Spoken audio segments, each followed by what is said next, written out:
Hadratal muhtaramin, para masyayikh, para kiai, para habaib,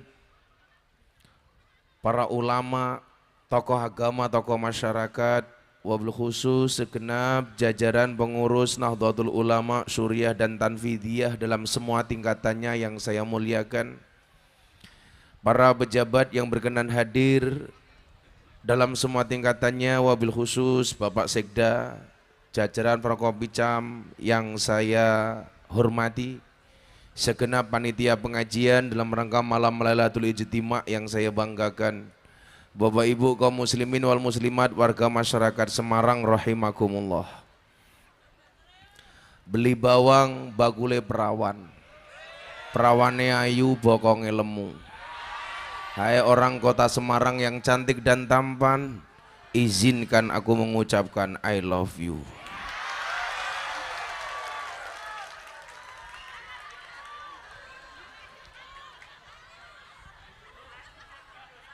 Saya bersyukur malam hari ini masih menguatkan tekad untuk bisa berangkat. Sekedar cerita Bapak Ibu, hari Jumat kemarin saya diminta dokter untuk istirahat, untuk opname di rumah sakit. Karena badan saya sudah terlalu drop. Setelah selesai acara di Surabaya, saya harus berangkat ke Kalimantan. Saya ada acara di Pangkalan Bun, Seruyan, Pontianak, Kabupaten Sekadau, lanjut ke Oku Timur. Saya bilang sama dokter, taatmu hanya kepada Tuhanmu dan tidak akan pernah menjadi mudah sebuah permintaan ketika kamu percaya dengan kemampuanmu. Saya bilang sama dokter, coba dokter ikhtiar saja saya diinfus.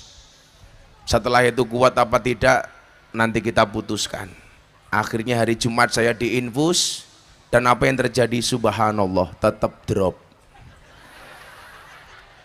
Saya bilang sama dokter, mohon maaf dokter, saya tidak mau mengecewakan banyak orang. Toh saya teringat dengan sabda baginda, an-nasu yamutuna ala ma'asu. Manusia itu akan dimatikan sebagaimana kebiasaan dia hidup. Kalau seandainya saya harus mati dalam keadaan pengajian, itu lebih suka daripada saya mati di rumah sakit. Maka saya bilang sama dokter, saya tetap harus berangkat. Kan keren kalau pengajian gini tahu-tahu Israel datang, telah meninggal dunia dengan tenang, saudara Banser umpamanya.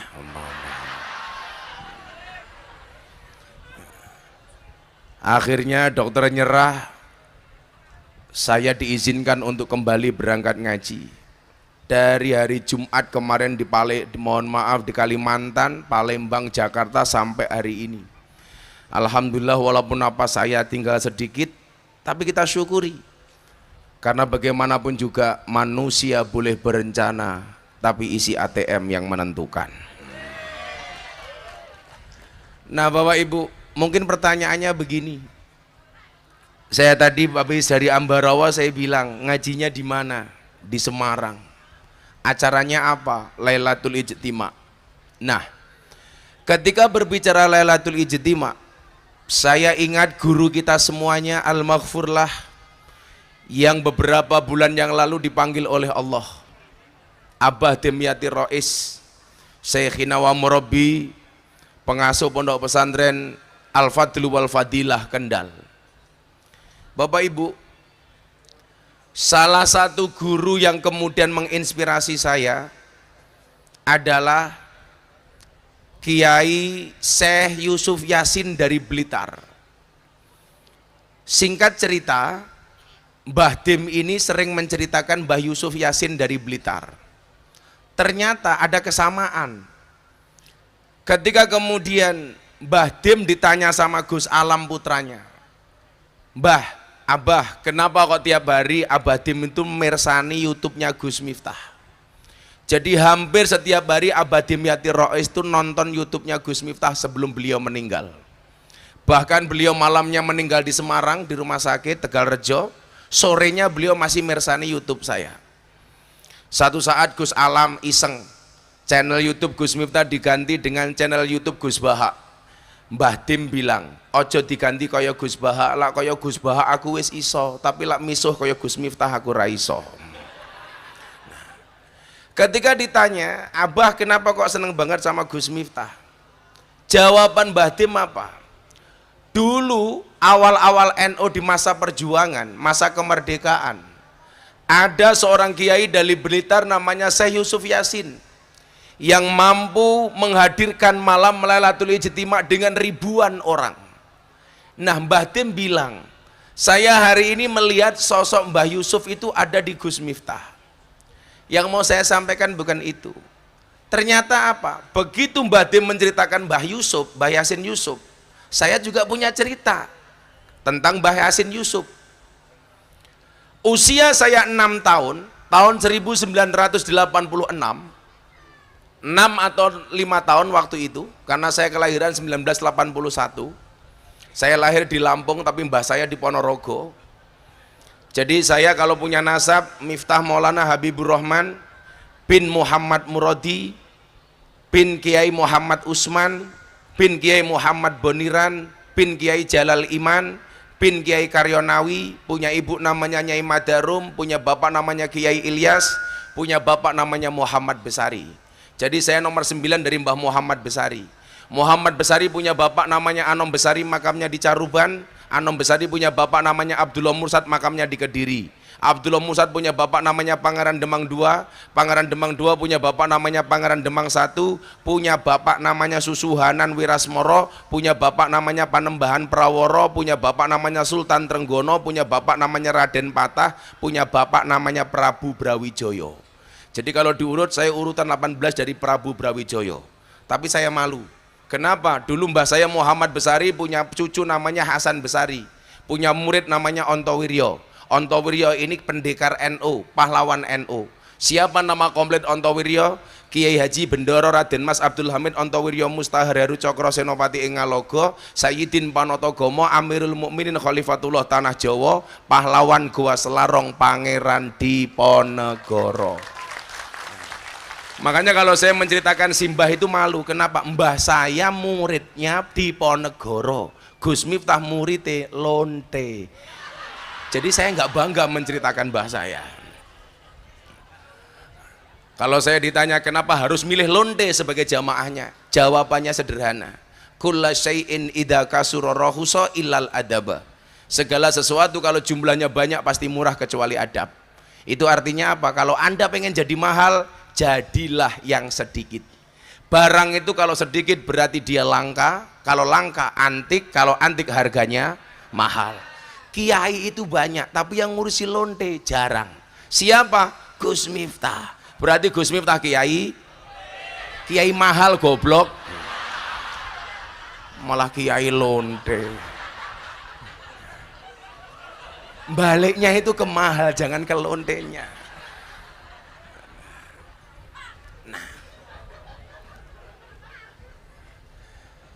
Artinya apa? Begitu perhatiannya Mbah Demyati Rois terhadap Lailatul Ijtima.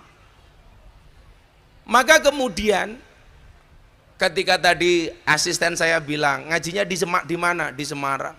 Acaranya apa? Lailatul Ijtima. Yang tadinya saya drop banget Pak, saya agak bersemangat. Kenapa? Karena di banyak tempat orang sudah mulai melupakan Lailatul Ijtima. Padahal mohon maaf, ketika Bapak Ibu pengurus Nahdlatul Ulama menjaga tradisi ini, sama halnya Anda telah menjaga al-muhafadzah alal qadimi sholeh. Menjaga tradisi lama yang baik. Kalau kemudian hari ini orang bilang teori pengajiannya Gus Miftah itu baru, saya punya prinsip al-muhafadzatu alal qadimi sholeh wal akhdu bil jadidil aslah. Itu bagi saya revisi. Al-muhafadzatu alal qadimi sholeh wal akhdu bil ajdadil aslah. Tidak lagi jadid tapi ajdad yang paling baru. Makanya di mana ruang orang nggak berani masuk, saya masuk. Ada space orang nggak berani datang, saya datang. Coba Anda lihat, di Jakarta itu ada preman paling besar se-Indonesia. Namanya Hercules. Saya manggil dia Maung, dia manggil saya Abah. anggota preman si Hercules di Jakarta lebih dari 1 juta orang, baik KTA. Tapi apa? Ketika kemudian dialog dengan saya beberapa tahun yang lalu, dia mengatakan ternyata Islam itu indah, ternyata Islam itu asyik.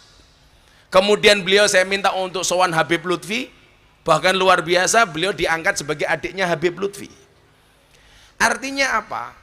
Saya meyakini Lailatul Ijtima ini akan menjadi kampus sepanjang zaman. Manakala apa? Manakala dikemas dengan cara yang menarik. Sehingga mohon maaf, orang-orang yang tidak kenal dengan Lailatul Ijtima akhirnya kenal. Walaupun saya sering bilang, kenapa Pak Kiai? Saya itu selalu mengambil ruang dakwah yang dianggap berbeda dengan kebanyakan Kiai NU yang lainnya. Ini kritikan saya terhadap Kiai NU. Kiai-Kiai NU itu mohon maaf, selalu saja berebut ikan yang sama di kolam yang sama. Nyuwun sewu Kiai. Ya kalau ikannya itu besar, mending cetul, teri, wader.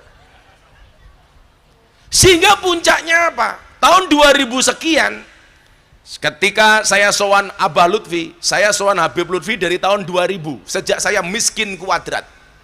Tapi luar biasanya apa? Dari pertama kali ketemu sampai hari ini, setiap kali Habib Lutfi berjumpa dengan saya, kalimat pertama yang keluar dari lisan beliau adalah juragane teko. Coba Anda lihat postingan saya terakhir di Instagram tentang ulang tahunnya Habib Lutfi. Saya tanya beliau, Abah, kenapa dari dulu kok Abah manggil saya juragan? Doale. Usia anak saya 1,5 tahun, banter-banter ngombe susu, saya cuma punya uang 50.000. Pilihannya 2. Saya sowan Abah Lutfi tabarukan amplop 50.000 atau 50.000 saya belikan susu untuk anak saya. Saya bilang sama istri saya lebih suka tabarukan kepada Habib Lutfi daripada untuk beli susu anak saya. Akhirnya apa yang terjadi? Subhanallah, hampir tiap malam saya rebutan susu dengan anak saya.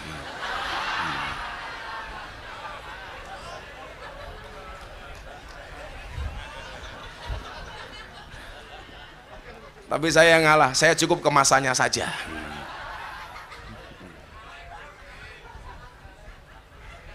Kaleng matamu, kaleng.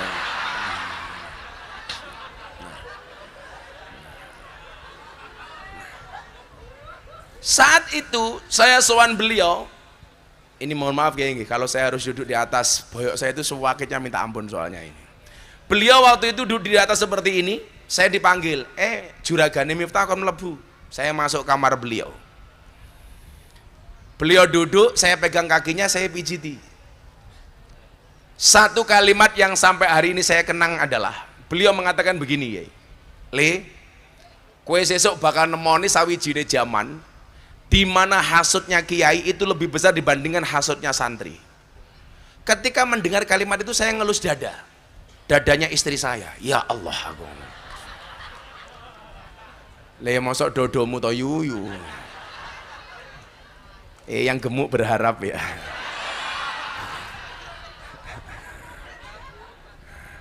Tapi saya sepakat, cewek itu harus gemuk. Pelajaran dari kasusnya Lesti. Jadi cewek jangan terlalu kurus, gampang dibanting.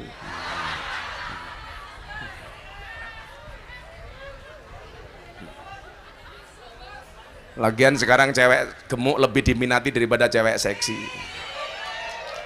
Yang tepuk tangan pasti gemuk.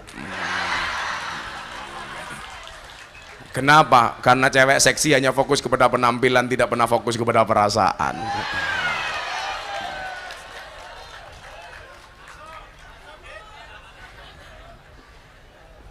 Hasutnya kiai itu lebih besar dibandingkan hasutnya santri.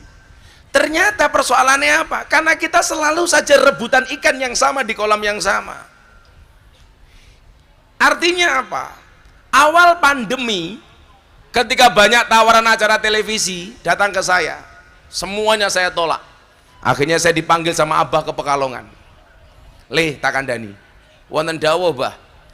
Kalau semua acara televisi kamu tolak, ya lumrah saja, wajar saja kalau acara TV dikuasai oleh orang Wahabi. Kenapa? Orang NU itu sudah jarang yang laku di TV, ada yang laku malah kamu tolak. Berangkat dari sini kemudian apa? Saya waktu itu bikin acara Hasanah di Trans 7. Kemudian saya bikin acara di MNC Group, ngobrol bareng Gus Miftah. Hari ini saya punya acara di BTV namanya Jalan Dakwah Gus Miftah. Dan ternyata yang terjadi luar biasa. Kalangan artis dan selebritis yang tadinya tidak kenal Ahlus Sunnah, akhirnya kenal Ahlus Sunnah. Makanya Anda jangan kaget kalau banyak artis menikah yang memberikan nasihat Gus Miftah. Dari dulu zamannya Anang Asanti, Atta Aurel, Ria Ricis, Deddy Corbuzier, Sabrina, Via Valen, Yeni Inka, Lesti Kejora, Rizky Bilar, bukan saya.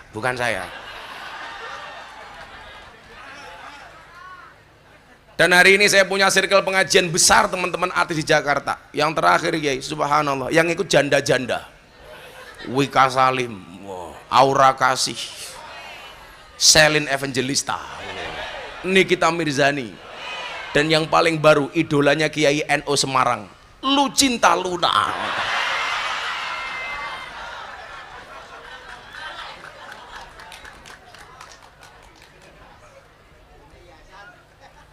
Kata wayu Pak, Mbak Santa rangkul, subhanallah, busine metu.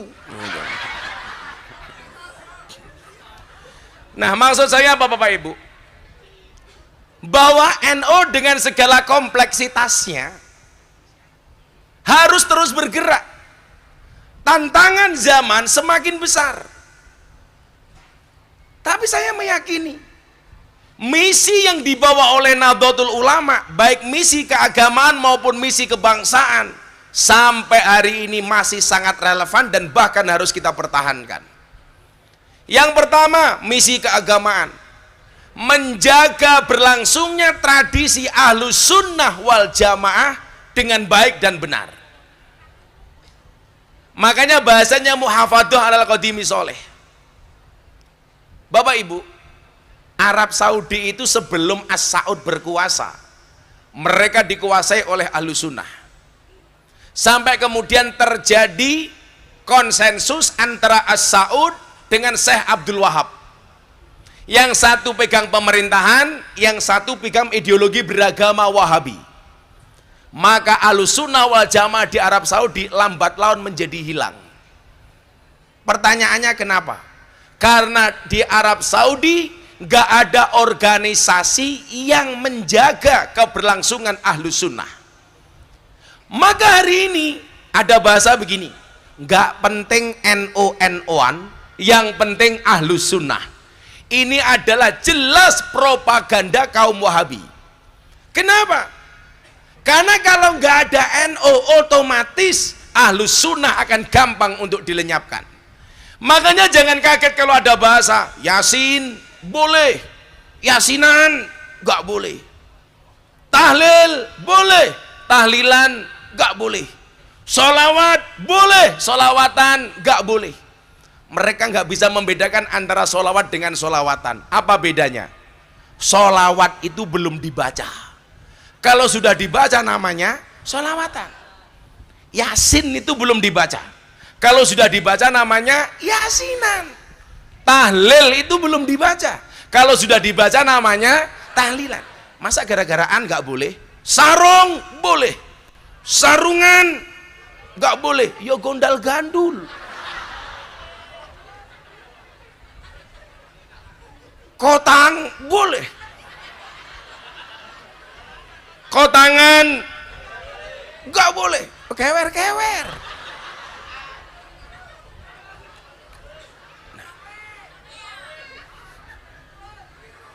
Makanya pola ngajinya Lailatul Ijtima itu Pak, kalau saya baca dalam sejarah itu ya asik, menyelesaikan urusan keagamaan dan kebangsaan yang tadi disampaikan Pak Sekda dengan cara yang enjoy, asik, rileks, menyenangkan.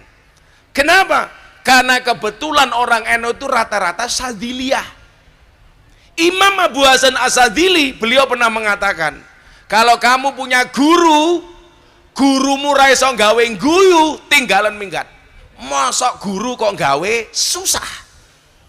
Mila napa lak pengajiane wong NU niku mesti rata-rata nyenengke. Soalnya guru besarnya namanya Imam Abu Hasan As-Sadzili. Mila pengajian santai, kene ngaji Pak Sekda mangan salah, ngono ku santai, sampai mawon. Sekecake Bapak.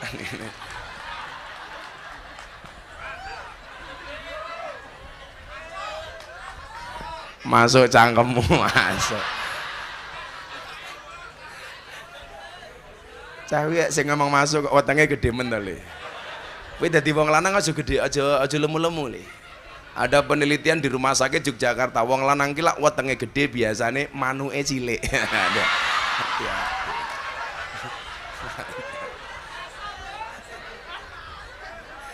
Hal yang dibuka di sini mung kaya pentil.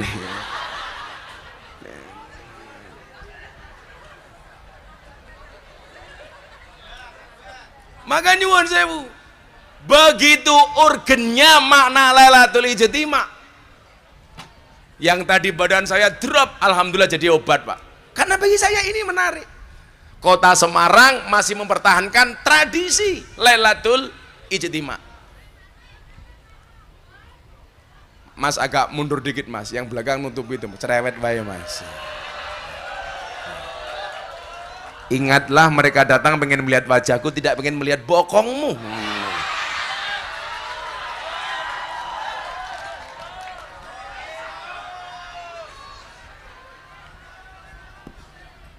Makanya saya niati Pak, saya itu juara ngaji pakai jaket Kiai. Tapi karena badan saya nggak enak, saya pakai jaket. Begitu saya dengar Lailatul Ijtimai, ya udah saya berangkat. Saya minta amaroni Rabbi anuksiro qala la haula wala quwata illa billah. Sepanjang jalan saya baca la haula wala quwata illa billah. Supaya saya tahu miftah itu lemah Allah yang kuat. Maka yang lemah harus minta tolong kepada yang maha kuat. Maka sering saya bilang, manusia itu mampu bukan karena dia mampu, tapi karena dimampukan oleh Allah yang maha mampu. Saya kasih contoh. Bu, Pak, kalau memang manusia itu mampu, seharusnya guru itu anaknya paling pinter dong. Kenapa? Wong guru pekerjaannya memintarkan anak orang lain. Tapi buktinya banyak guru yang anaknya goblok. Berarti guru nggak bisa apa-apa. Kalau memang manusia itu mampu, dokter itu seharusnya badannya paling sehat. Wong dokter pekerjaannya menyehatkan orang lain. Tapi faktanya banyak dokter yang badannya sakit.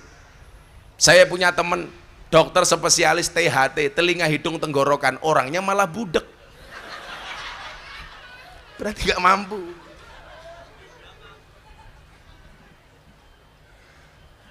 Kalau memang manusia itu mampu, sering saya bilang, seharusnya polisi itu rumahnya paling aman. Kenapa? Wong polisi pekerjaannya mengamankan rumah orang. Tapi buktinya polisi sendiri tidak aman. Buktinya ada polisi ditembak polisi di rumahnya polisi, berarti nggak aman.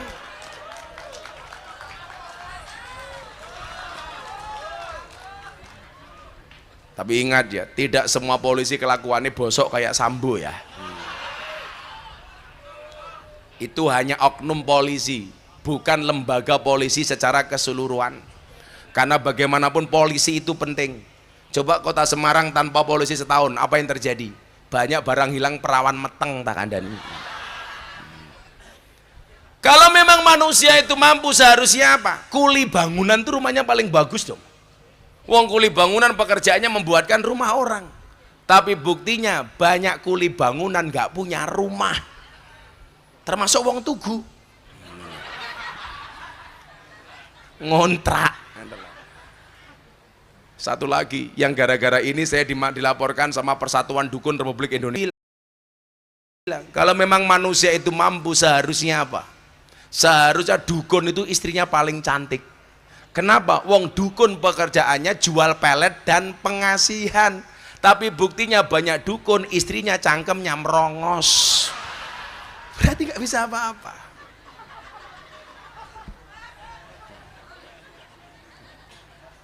Makanya alhamdulillah saya dimampukan untuk sowan malam Lailatul Ijtimai. Alhamdulillah. Kenapa? Karena saya meyakini ada keberkahan. Di banyak orang Wahabi tidak meyakini apa itu berkah. Ketika dikatakan al-barokah itu apa? Ziyadatul khair, ziyadatul mahabbah, ziyadatul hasanah. Mereka nggak percaya. Nah, jenengan-jenengan niki iso belajar tabarukan niku napa? Ya dari malam Lailatul Ijtimai niki, Pak. Saya kasih contoh nggih, wah kula lak matur tuh. Saya di saat saya betul-betul miskin, Habib Lutfi itu sudah manggil saya juragan, Pak. Padahal mbah saya itu sebenarnya kaya 7 turunan. Persoalannya saya keturunan nomor 8.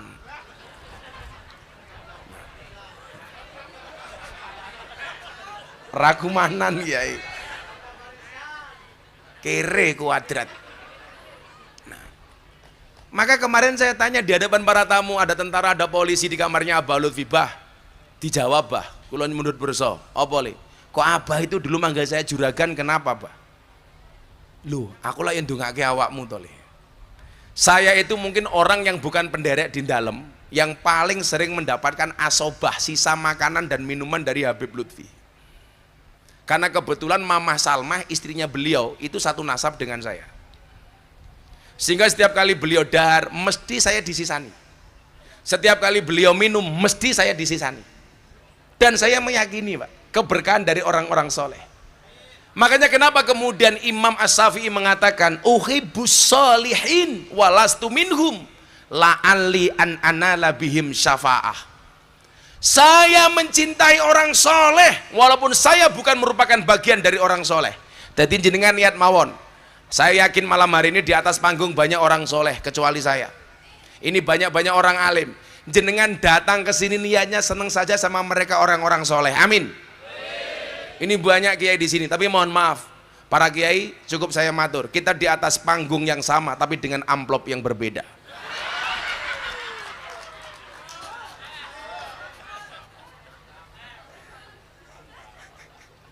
Ingat, strategi bisa dikopi, rezeki nggak bisa dipaste. Bagi Gus mbahmu, aku urung diwenehi bagi. Kayak bosok cangkeme. Kamu nanya. Ente kadang-kadang. Kalau Pak Sekda nggak paham berarti Pak Sekda tua. Ini bahasa anak muda Pak Sekda. Satu lagi yang lagu paling digemari sama Pak Sekda. Begitu sulit. Lupakan silit.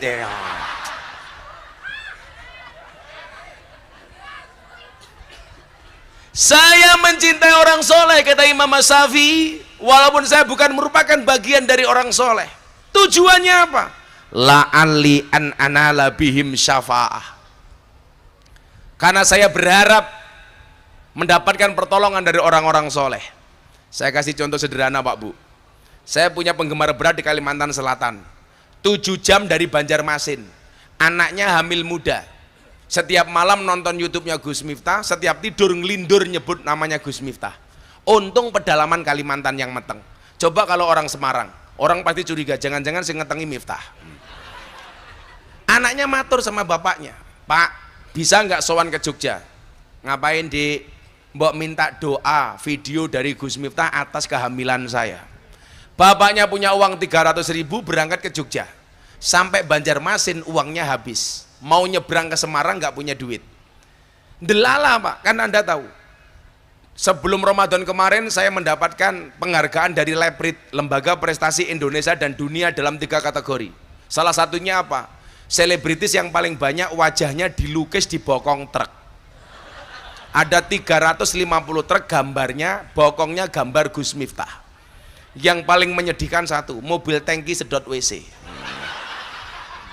Ada gambarnya Gus Miftah dan kata-katanya belas gak asik. Pengajian saya sekian tahun yang lalu, silitmu adalah rezekiku. Nah, yang mau saya ceritakan bukan itu. Begitu dia nunggu di pelabuhan, dia bingung mau nyebrang gak punya duit.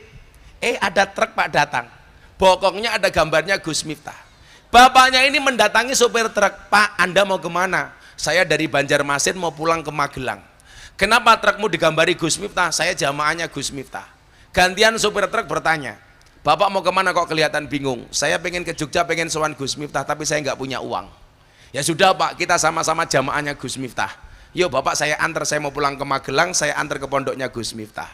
Coba, bokong truk saja memberikan syafaat.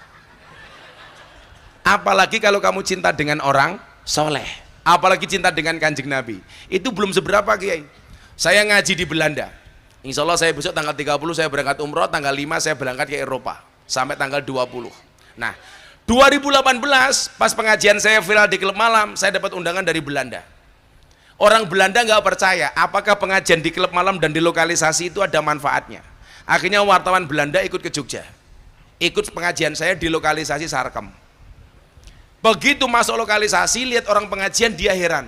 Setelah itu kemudian dia bertanya, coba saya dikasih testimoni mbak-mbak PSK, apa manfaat pengajian sama Gus Miftah? Ada PSK angkat tangan Pak. Saya mau cerita. Kenapa Mbak? Saya kemarin terima tamu sebelum adzan subuh. Transaksi deal sama tamu, saya masuk kamar. Di dalam kamar saya mulai melayani tamu saya. Terdengar adzan subuh. Allahu Akbar, Allahu Akbar. Saya bilang sama tamu saya, Om, pending dulu ya Om. Tamunya tanya, emangnya kenapa? Itu adzan subuh Om, gak enak. Urusannya apa? Saya jamaahnya Gus Miftah. Akhirnya tamunya berhenti. Selesai adzan, tamunya bilang, Mbak, kamu saya bayar penuh, tapi nggak usah dilanjutkan. Lah kenapa Om? Aku yo jamaahnya Gus Miftah itu.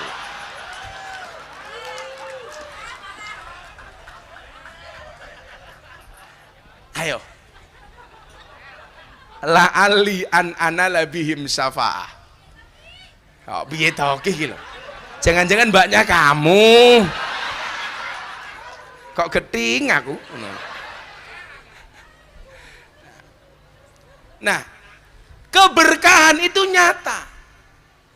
Tadi saya sampaikan cerita dari Habib Lutfi seperti itu. Kenapa? La ali an ana labihim syafa'ah. Nah, Lailatul Ijtima didesain untuk itu. Tidak hanya kita belajar ngaji, tapi juga belajar keberkahan. Coba kita lihat lebih jauh lagi. Bagaimana kemudian keberkahan yang diyakini oleh orang NU itu nyata. Imam Malik punya murid namanya Imam Syafi'i. Imam Syafi'i begitu memuliakan Imam Malik begitu mencintai muridnya Imam Syafi'i. Makanya Anda jangan kaget kalau banyak kesamaan antara Imam Malik dengan Imam Syafi'i. Contoh dalam masalah kunut.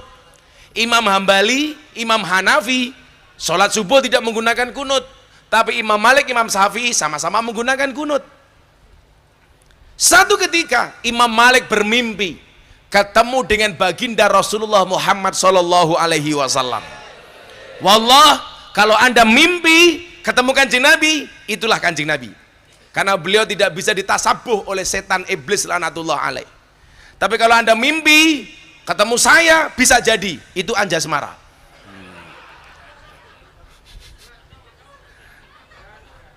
Yang ganteng aku. Oke, kono mbahmu. Nah, di dalam mimpi itu ternyata apa? Baginda Nabi Muhammad Sallallahu Alaihi Wasallam menyampaikan kepada Malik, wahai Imam Malik, baligh salami ila Syafi'i, sampaikan salamku kepada Imam Syafi'i. Begitu bangun, Imam Malik kaget. Imam Syafi'i kok ampuh men, nganti Kanjeng Nabi titip salam untuk muridku Imam Syafi'i. Akhirnya Imam Malik ngutus santri senior untuk datang ke rumahnya Imam Syafi'i.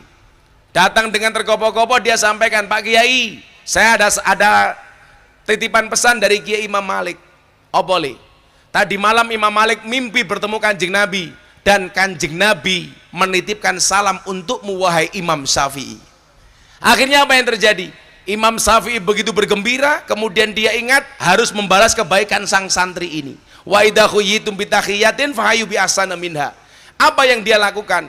Jubah dia yang paling bagus dilepas kemudian diberikan kepada sang santri.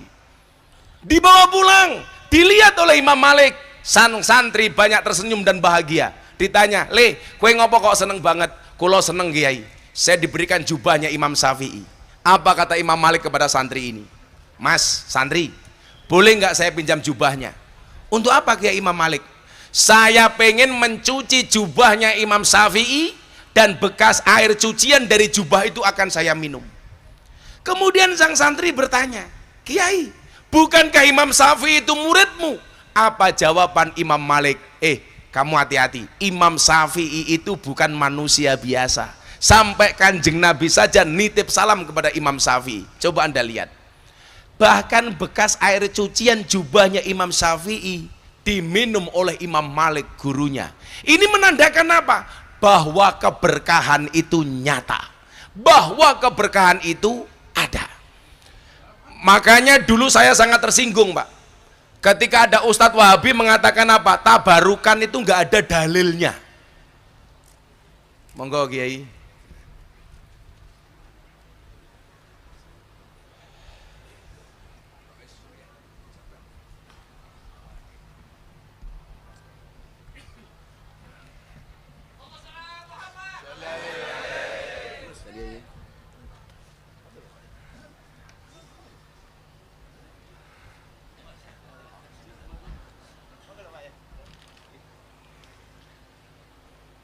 Karena banyak kiai yang datang, mohon izin saya pulang ya.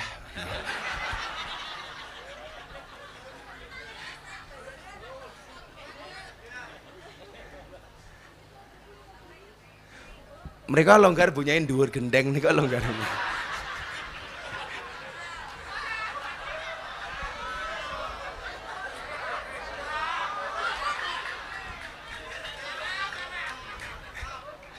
Sallu ala Nabi Muhammad.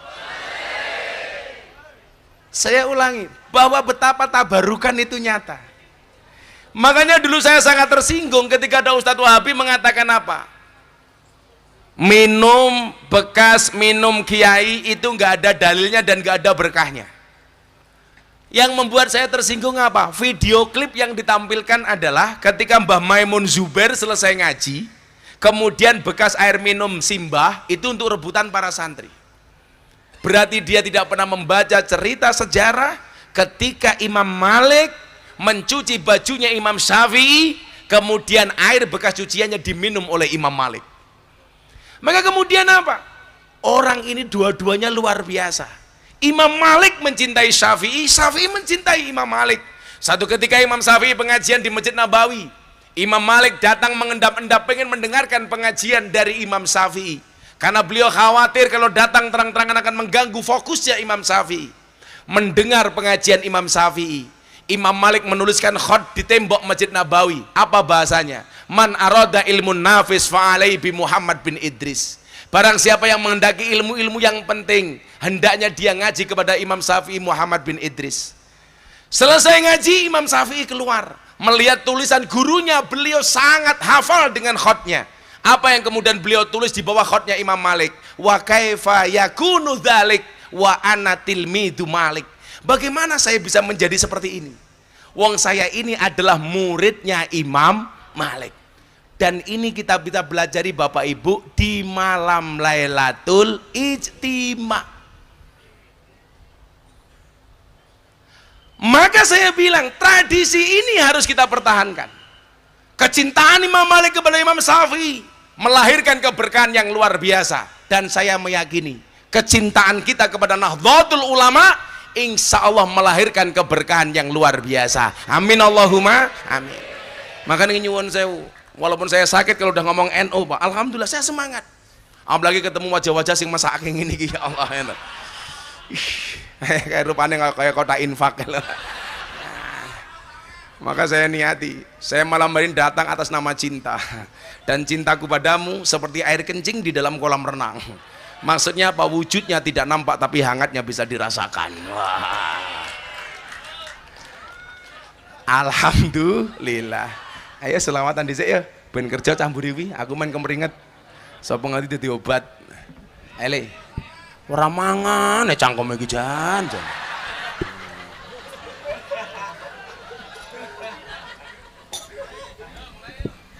Ya, karena orang Jawa itu kalau bikin pengajian mesti acaranya ada dua. Satu acara inti, nomor dua acara untu. Ele selawatan le, tak ngopi dhisik le. Ki baru ning kene pengajian kiai ngiling dhewe ki ning kene.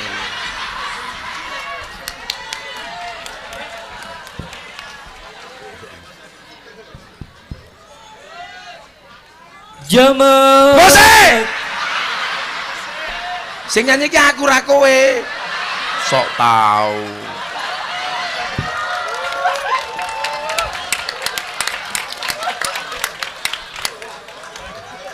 Kowe ki rasa terlalu semangat.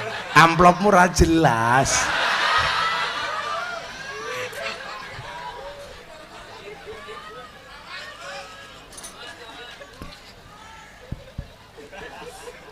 Seperti kopi, cinta itu soal rasa bukan kata.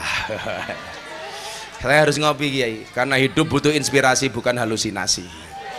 Apa Mbak panas? Ya, kalau saya dikasih kopi panas harus langsung saya minum.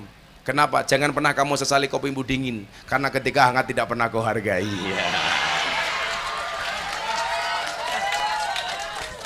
Mbak-mbak belajarlah dari kopi, tetap menjadi hitam dan pahit, tidak harus menjadi manis dan putih untuk dicintai. Ya. Ora kaya raimu ora. Iki rai apa papan karambol.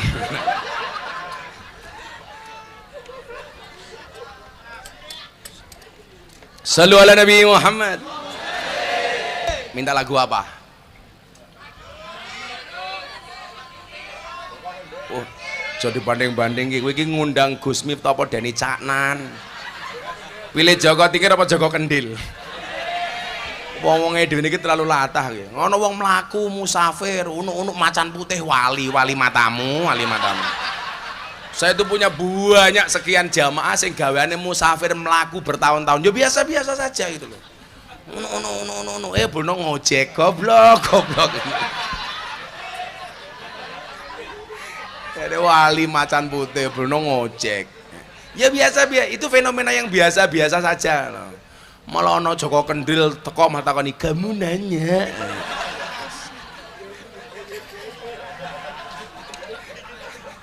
Sallu ala Nabi Muhammad. Yo, lagu Joko Tingkir tapi siirnya tak ganti siir merah putih yo. Gus, itu kan lagunya kontroversi, sopo sing kondo. Aku malah seneng kok. Gula sing nyanyi bocahku le jenenge Percil. Lah saya bilang, kontroversinya di mana? Lah itu Joko Tingkir ngombe dawet, justru betul. Soalnya zaman Joko Tingkir iki onone mung telu, degan, kopi, dawet. Sing salah ki lak Joko Tingkir ngombe boba, kuwi salah. Zaman Joko Tingkir ora ana boba tak kandhani. Lah Joko Tingkir ngombe dawet niku bener. Zaman Joko Tingkir wis ana dawet. Lah bapak-bapak kiye niki tindak saking Purworejo teng Kebumen ngliwati jembatan Butuh. Kuwi ana bakul dawet ireng jembatan Butuh. Malah disingkat jembatan Butuh, disingkat dadi jembatan Butuh.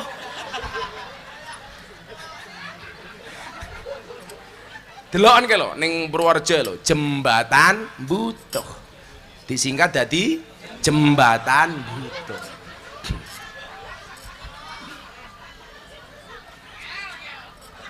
Salatullah salamullah ala toha rasulillah. Salatullah salamullah ala yasin habibillah. Ala yasin habibillah. Tawasana bismillah wabil hadi rasulillah wa kulli mujahidi lillah bi ahlil badri ya Allah. Bi ahlil badri ya sareng-sareng salatullah salamullah ala toha rasulillah. Salatullah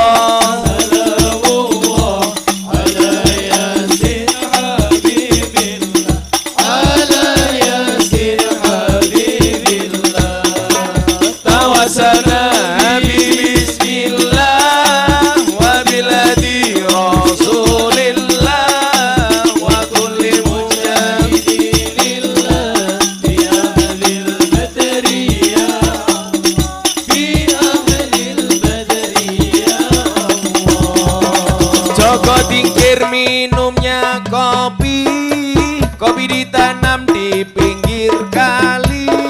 Ayo berpikir tentang negeri ini, kalau bukan kita siapa lagi? Kalau bukan kita siapa lagi? Salatullah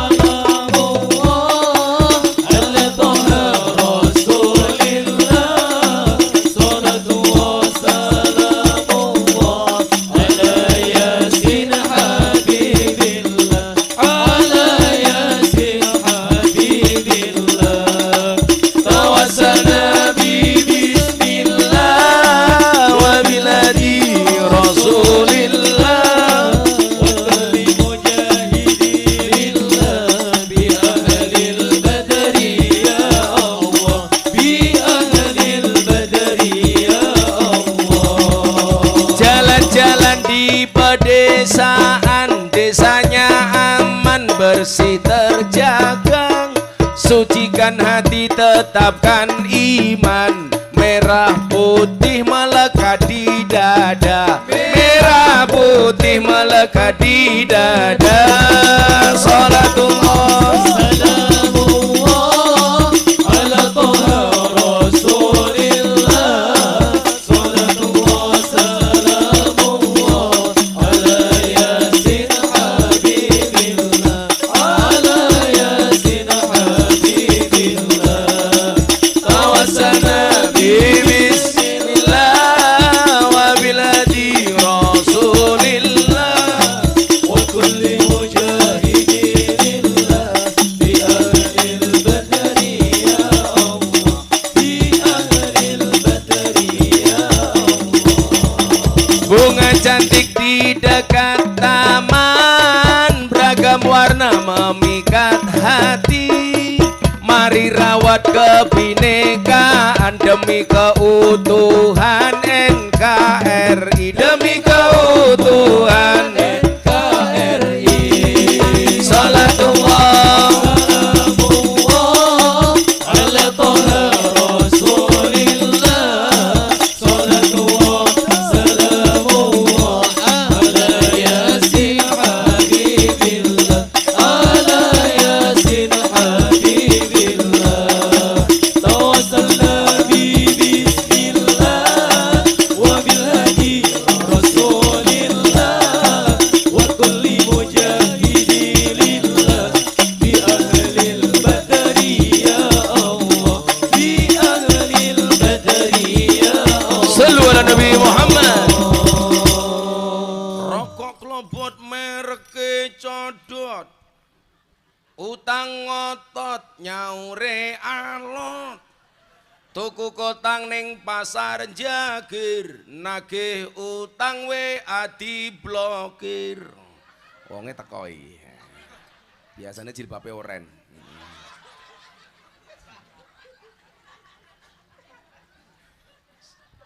Sing jilbabe abang insyaallah nggih luwih parah. Tuku bawang kleru mrica wis kebacut, sayang mung dianggep Semarang kaline butek, sing disayang matane.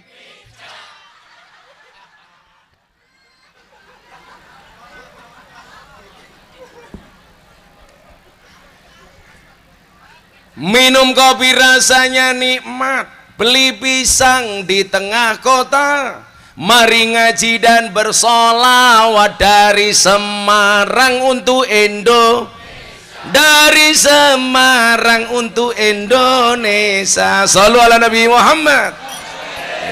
Iki ibu-ibu, buah belimbing, buah pisang, raine glowing, kakinya belang-belang, bimang wedok. Buah belimbing di atas ketek, raine glowing tungkae.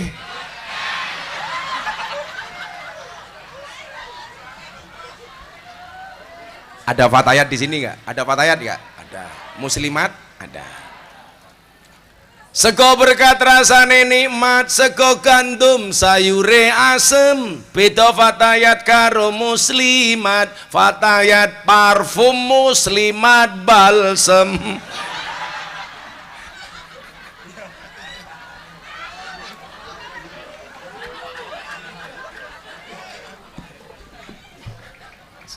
Ya wis, fresh care. PPU paling nggih. Oh, ana rondo to mriki. Dolan ning sawah dus ning kali kayu nongko digawe lemari. Gus Miftah gagalan sregep ngaji, okeh rondo sing njaluk dirabi. Tapi Gus Miftah ora sudi, ora wani. Emangnya aku cowok apaan? Alhamdulillah Kiai, bojo kula setunggal Kiai. Nambah napa mboten? Nunggu takdir. Tapi saya punya prinsip, nikah itu ibadah, dan ibadah paling baik dilakukan secara sembunyi-sembunyi. Karena kalau dipamerkan riak nggak dapat pahala. Ngoten Kiai. Aku ora marahi. Kiai NU Semarang ki duwe prinsip bojo tuwek kuwi kaya Quran suwek. Diwaca angel diguwak dosa. Mila ana Quran suwek disimpen sing diwaca Quran sing anyar.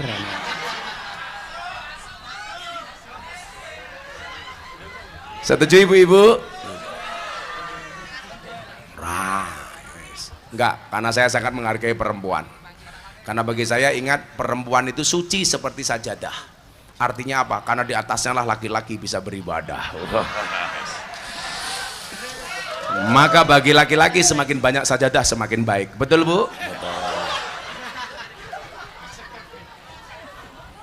Ngono Pak Sekda. Alah Sekda ini lah neng kantor galak. Neng omah ketemu bojone ya aku mbok takon kiai-kiai sing panggung niki lho, sak pinter-pintere kiai digetak bojone goblok dadak tak kandhani. Embuh wong wedok iki model apa ngono lha gumun. Mila aku ora seneng karo wong lanang. Shallu ala Nabi Muhammad. Wis, misi satu, misi keagamaan. Dan ini bisa disampaikan melalui mimbar-mimbar Lailatul Ijtima. Maka nyuwun sewu, di mana-mana kok ana wong NU ngundang ngaji kula, langsung saya arahkan. Acarane napa? Mau ngene Gus, pun digawe Lailatul Ijtima. Jangan sampai wong NU kelangan NU-ne tapi ora krasa. Contoh, saniki kata Kiai, masjid-masjid NU tapi amale wis ra NU meneh. Contoh, tahlilan diganti pembacaan kalimah thayyibah. Kuwi iki apa? Lah tahlilan kuwi mesti kalimah thayyibah, tapi lah kalimah thayyibah urung mesti tahlil. Pembacaan kalimat thayyibah oleh Gus Miftah, saya naik panggung langsung saya baca Pancasila. Karena Pancasila itu juga kalimat thayyibah. Sing tegas ngono lho, acara apa? Tahlilan. Ketok NU nih. Ana meneh. Ziarah kubur diganti Pak sakniki wisata religi. Alah. Kuwi iki bahasa apa to yuyu? Leweng awakmu sowan Mbah Soleh Darat As-Samarongi, wisata religi. Wisata kok ning kuburan, wisata uka-uka apa ngawur wae. Bahasane mbah-mbahe dhewe mbiyen ziarah kubur, rasa mau ganti-ganti ngono lho. Coba teng masjid napa niki, Pak? Baitul Amin. Lak sore ana ngaji bocah-bocah ana apa ora? Enten. Jenenge napa? Ayo kowe. Lah awakmu nganggo TPA aku nyuwun sewu. TPA kuwi gaweane wong PKS digedhekke karo wong Muhammadiyah. Cara mbahe dhewe mbiyen jenenge mboten TPA, tapi napa? Madrasah Diniyah. Madin. Loh. Muhammadiyah silahkan pakai TPA. NU ojo kehilangan NU-ne, tetap pertahankan. Soalnya iki nyuwun sewu, Pak. Wong-wong Wahabi niku paling seneng ngapelingi masjid-masjid Wahabi. Ngerti-ngerti ana tulisane Masjid Wahabi. Padahal niku masjid wong NU. Soalnya napa? Orang NU nggak pernah fokus, nggak pernah ngeh terhadap hal-hal seperti itu. Kue pecine NU, tapi amalia mboten NU. Sing pecine NU tak dongake mlebu surga. Pecine.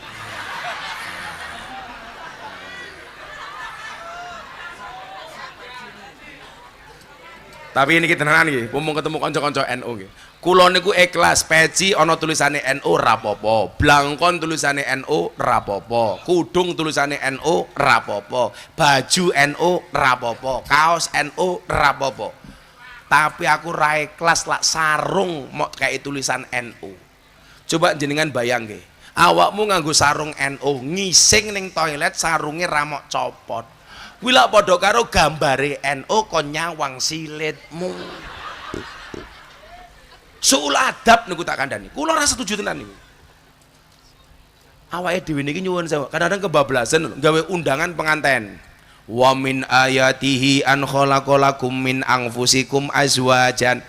Fungsine undanganmu mok tulisi arum 21 ki tinggi apa? Men ketok islami.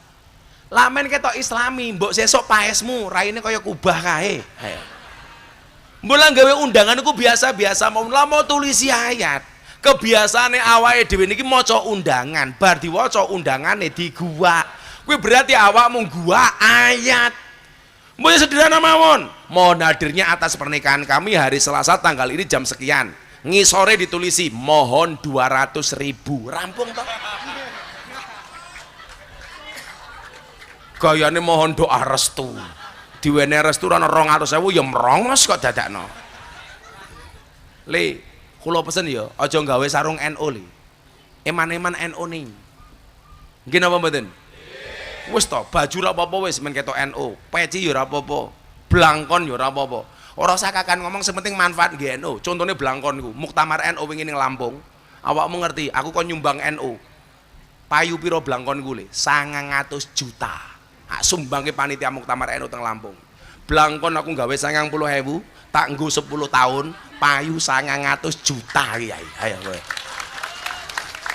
Blangkone wis 900 juta, piye sarunge? Apa meneh isine? Isine blangkon goblok. Meneh, sing kelangan meneh awake dhewe niki, sadurunge kula teruske misi kebangsaane. Cara ngajine simbah-simbah kiai yang di atas panggung biyen niku le. Kuwi ngaji Qur'ane awale nganggo kitab jenenge turutan. Metode ngajine jenenge Al-Baghdadiyah. Sakniki wong NU malah melu-melu nganggo Iqra. Iqra niku gaweane Kiai Haji As'ad Umam Muhammadiyah Kota Gede. Kuwi berarti napa? Awake dhewe buangga nganggone wong Muhammadiyah nglalekke tinggalane simbah. Lah kula sing jenenge fastabiqul khairat niku nyuwun sewu. Muhammadiyah silakan nganggo Iqra, awake dhewe turutan atau yang semisal dengan turutan. Nggih napa mboten? Ayo tak takon saiki ning masjid-masjidmu niku nganggo turutan apa Iqra? Kalah kita, Pak. Mbah-mbahe dhewe mbiyen niku Pak Sekda turutan. Pak Sekda nggih turutan nggih, turutan. Alif ba tak sampai apal, makharijul hurufnya benar, nyuwun sewu, baru dieja. Alif fathah a, alif kasroh i, alif doma u, a i u, tak fathah ta, ha doma hu, kaf doma ku, tahu ku. Lho, mbiyen nak ngajine ngoten niku. Zaman biyen rungono PLN ngajine nganggo sentir. Nggih. Begitu ngaji minyak entek, Pak Kiai kirim surat ning wali santri nganggo bahasa turutan. Ba fatkah ba, ya fatkah ya, ro fatkah ro, mbayar ro. Delala bapakne musim paceklik ra duwe duit, le. Bapak rung iso mbayar, surate kena Pak Kiai. Surate sini napa? Sod fatkah so. Ba fatkah ba, ro fatkah ro, sobaro.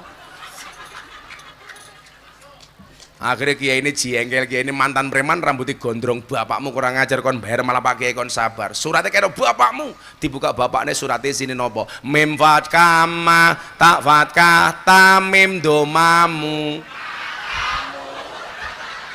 Lah matamu banter. Kula mbiyen iki lak ngaji, Pak, nganggo sendir nika. Bar ngaji turune ning masjid. Isuk subuh tangi irunge ireng kabeh tak kandhani. Nggih kiai nggih jaman biyen. Iki sejora ngerti kabeh tak kandhani. Can nom-nom iki ra ngerti niki. Kuwi ngono ngaji lungguh ngarepe kiai tungkake slonjorke. Kowe ngaji kitab taklim ra kena memanjangkan kaki di hadapan kiai ra kena. Lah tungkakmu mulus ngono mending. Tungkake meletek-meletek. Nyong wanda nyoh ngono. Napa asam urat? Tak tambani lah asam urat. Mungkin jenengan kondur pados gula batu. Gulane diwenehke asame watune nggih nutuki urate niku mari niku. Shallu ala Nabi Muhammad. Yang kedua, satu tadi misi keagamaan dengan muhafadzah alal qadimi sholih. Bagaimana dengan misi kebangsaan?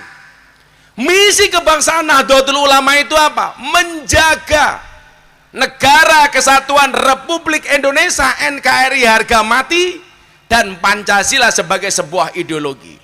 Bapak Ibu, sikap kita bernegara niku pripun to? Coba dibaca Al-Baqarah 143. Wa kadzalika ja'alnakum ummatan wasaton. Kita harus menjadi pribadi yang wasatiyah. Khairul umuri awsatuha. Dalam konteks berbangsa, wasatiyah niku pripun?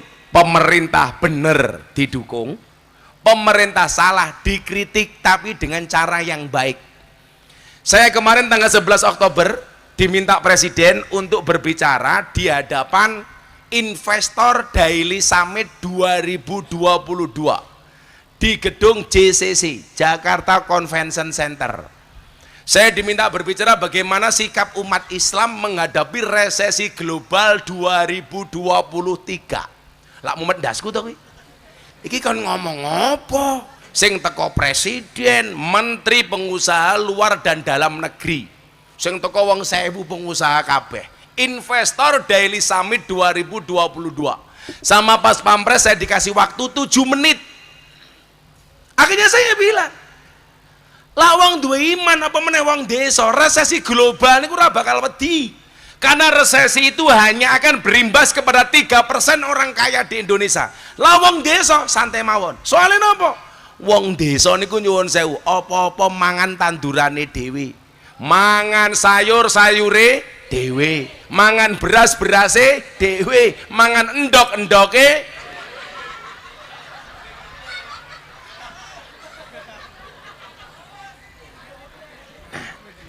ayame dhewe kok endoke dhewe. Lah saya bilang, kalau kita berbicara soal investasi, orang luar negeri pengen investasi teng Indonesia, niku lah syaratnya mung siji, kepercayaan rakyat kepada pemimpin itu harus kuat. Soalnya nopo? Lah rakyate mawon karo pemimpine kuwi ora seneng, ya otomatis orang luar negeri ora bakal seneng. Maka saya sampaikan cerita di masa Khalifah Harun Ar-Rasyid. Harun Ar-Rasyid niku khalifah top, tapi yang duwe salah.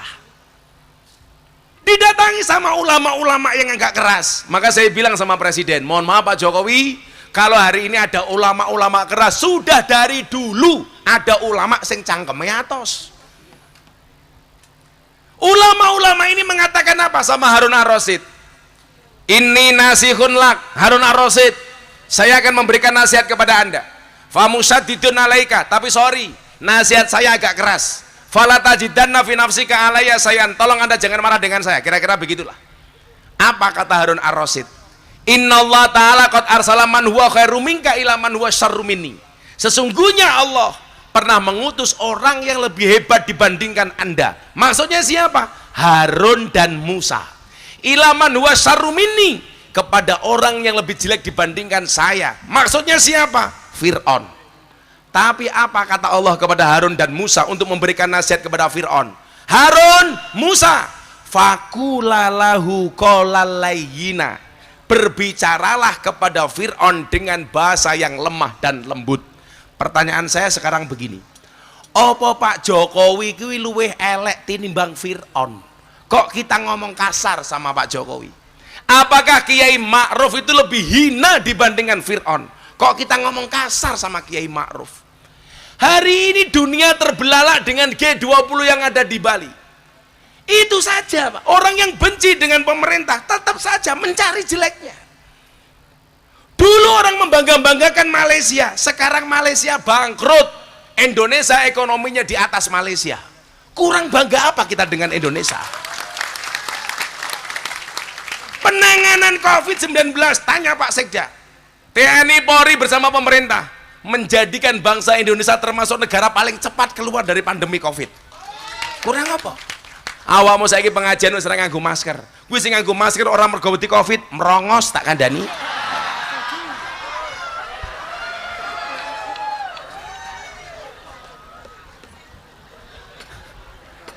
Dulu orang membangga-banggakan Presiden Turki Erdogan, katanya hebat. Sekarang lira anjlok. Napa wong Indonesia kok senengane piknik teng Turki? Soale ning Turki saiki apa-apa murah. Kita kurang apa? Oh, Gus Miftah Jokowi banget, nanti dulu. Pak Jokowi salah, pernah saya kritik. Masih ingat bapak-bapak, legalitas miras diteken sama Pak Jokowi. Saya orang yang pertama kali protes, kumpulkan semua media, ketemu kali kulo. Bagaimana pendapat Gus Miftah? Saya bilang, Pak Jokowi, saya Miftah, saya menolak legalitas miras. Kenapa? Karena keharaman khamr di dalam Al-Quran qat'i, mutlak, tidak bisa ditawar-tawar. Maka saya menolak. Satu-satunya minuman keras yang boleh dan layak dikonsumsi adalah es batu.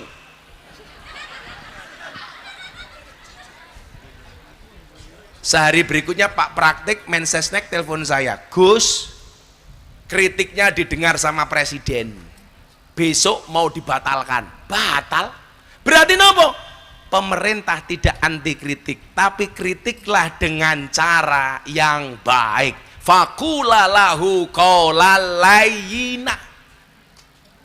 Coba Anda lihat di Gorontalo, mahasiswa nolak BBM, mengatakan apa? Pak Jokowi menyebut nama kelamin. Ora pantes, Pak. Artinya apa? Coba kita belajar. Orang itu hari ini kalau sudah benci dengan pemerintah, sebaik apapun tetap benci. Makanya ini koteng mahfudat ono unanan apa Pak Kiai? Wa ainur ridho an kulli aibin kalilatin wa ainus sukti an kulli khairin tubdil masawiyah. Orang itu kalau sudah seneng, seburuk apapun akan kelihatan baik. Tapi kalau sudah benci, sebaik apapun tetap kelihatan jelek. Ibu kota pindah ke Kalimantan, orang semuanya teriak-teriak, Pak Jokowi ngawur, kenapa ibu kota dipindah ke Kalimantan? Bahkan mengatakan apa? Ketika presiden minta tanah dan air dari semua daerah di Indonesia, Jokowi musyrik, percaya dengan dukun. Untung waktu itu belum ada Samsudin. Oh tenan. Jokowi percaya dengan klenik. Kenapa membuat ibu kota harus minta tanah dan air dari masing-masing daerah? Kulo belani. Saya punya analogi. Coba Anda lihat. Masjidil Haram dilanja kebanjiran luar biasa. Hajar Aswad lepas dari tempatnya. Apa yang terjadi? Semua kabilah di tanah Arab berebut untuk memasangkan Hajar Aswad di tempatnya. Bahkan sampai terjadi hampir saling bunuh di antara masing-masing kabilah. Kemudian terjadi kesepakatan konsensus. Apa konsensusnya? Barang siapa yang masuk Masjidil Haram pertama kali, dia yang paling berhak untuk memasangkan Hajar Aswad. Dan Anda tahu siapa yang masuk pertama kali? Nabi Muhammad ketika muda. Apakah beliau egois? Tidak.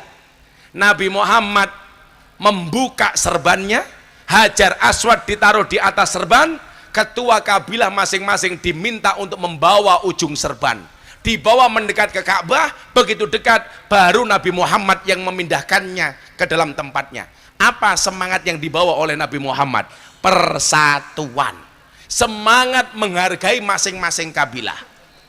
Tidak enggak kita berpikir, kenapa Nabi Muhammad, kenapa Presiden Jokowi menghadapi tanah dan air dari masing-masing daerah? Satu, Presiden Jokowi membawa semangat persatuan. Yang kedua, menghargai kearifan lokal.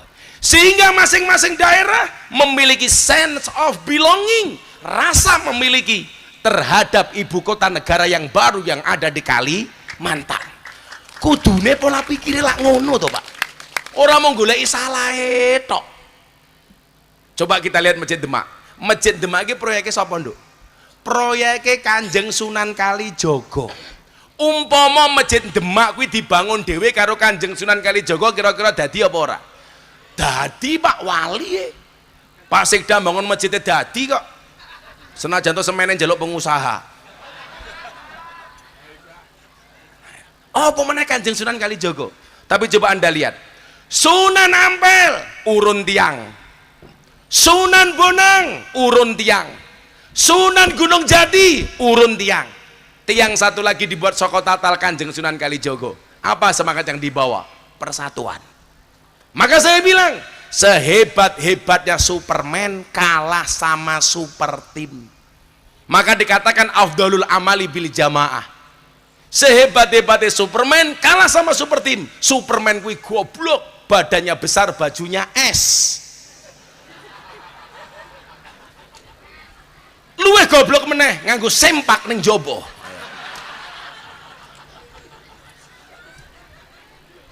Sapa sing paling goblok? Sing nonton. Ngerti wong goblok ngopo mau tonton.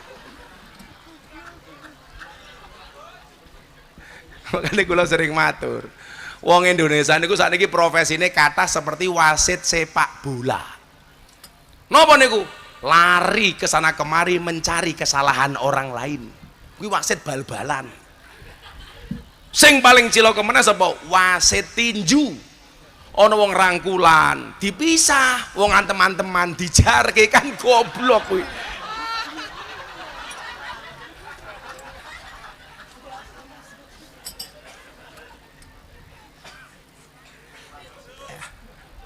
Pripun Pak masuk? Masuk Pak. Kiai larang sih.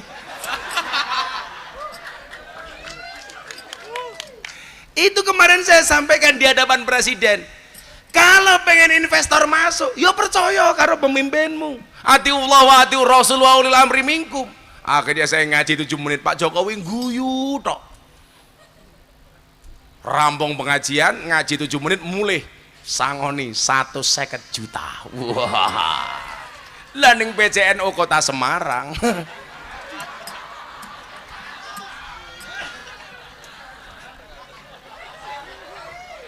Murah dinyang. Menehi degan rano bukaane goblok.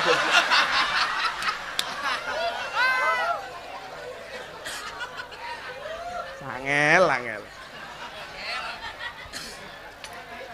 Iki degan apa cengkir to, Kang?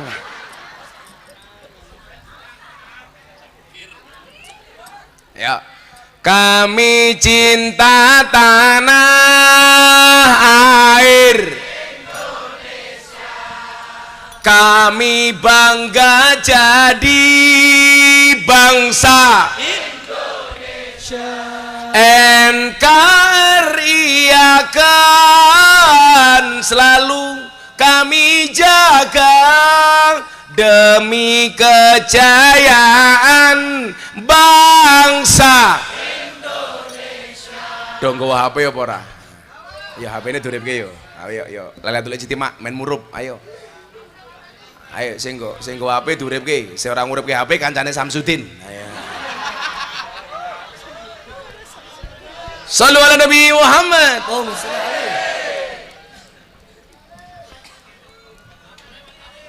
Lampune pateni, lara iso mati ya ketua panitiane pateni.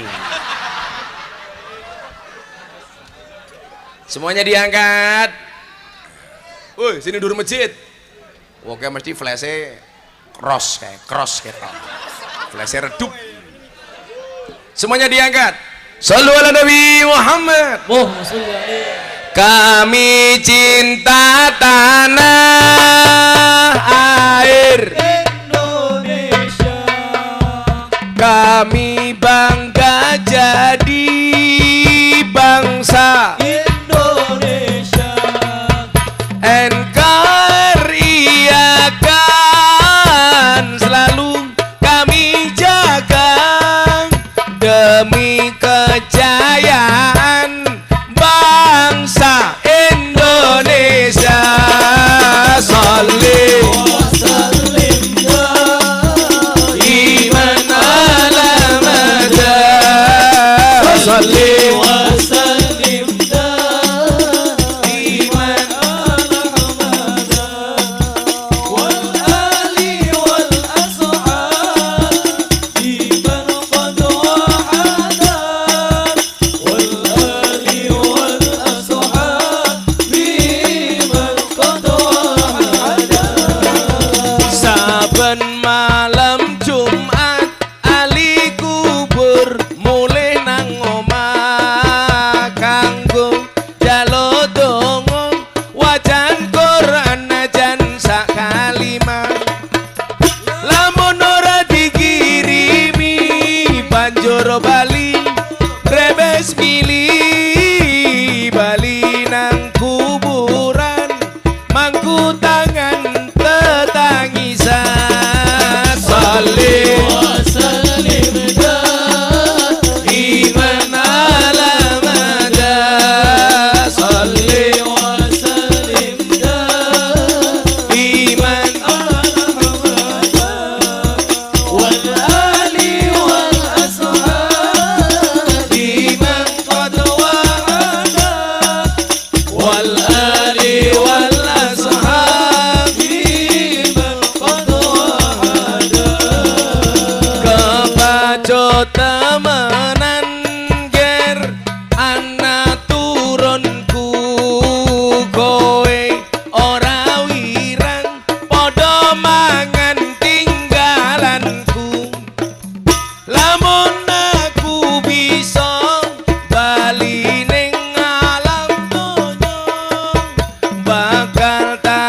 dua misi yang diemban oleh Nahdlatul Ulama, misi keagamaan dan misi kebangsaan.